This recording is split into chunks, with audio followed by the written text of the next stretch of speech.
Acquired taste seduction pattern. Most everybody is familiar with the concept of acquired tastes. But the actual physiological and mental process of acquiring taste is pretty interesting. And once you understand this, you'll find it everywhere. First, the basic idea of Pavlov and his dogs. First, food equals salivation. Second, food plus bell equals salivation. Finally, bell only equals salivation.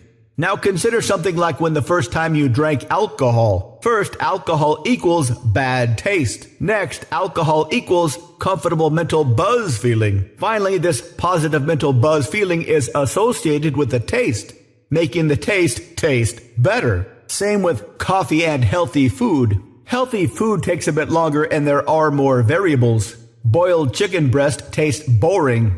But boiled chicken breast plus exercise over a long period of time equals a positive feeling when you look at yourself in the mirror. And that positive feeling of that better body in the mirror is subconsciously or maybe consciously associated with potentially better sex and relationships in the future. This takes a lot longer than the acquired taste of coffee and alcohol. But if you keep at it, it won't only infuse a lot of positive emotional and sexual expectations into healthy food and exercise, it will have a negative impact on immediately satisfying but unhealthy food. Maybe even make it unsatisfying. Meaning you won't need any willpower to not eat a donut. But there is a much deeper way to create an acquired taste. This is a bit more complex, a bit more mental. But the payoff is enormous.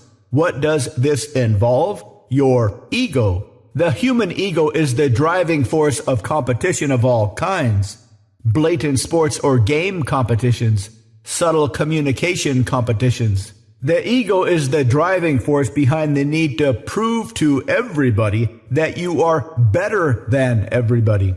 Nobody thinks this consciously. This, as the philosophers say, is the ego's or the devil's greatest trick, to convince us he doesn't exist. But every time you feel the need to add your 2 cents, that's your ego. Every time you need to explain why your ideas are better than everybody else's, that's your ego. So how do you manage your ego in an acquired taste kind of way?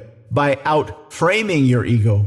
Outframing your short game ego with your long game ego. Example, you see a pretty lady.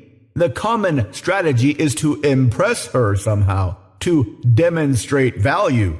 From the ego standpoint, you are compelled to demonstrate to her why you are better than all the other guys. But consider another option. First, turn off your ego. Go over and find out things about her, things that will feed her ego. This will make her beam with pure, happy, very expressive feminine energy. When this happens, everybody will see this.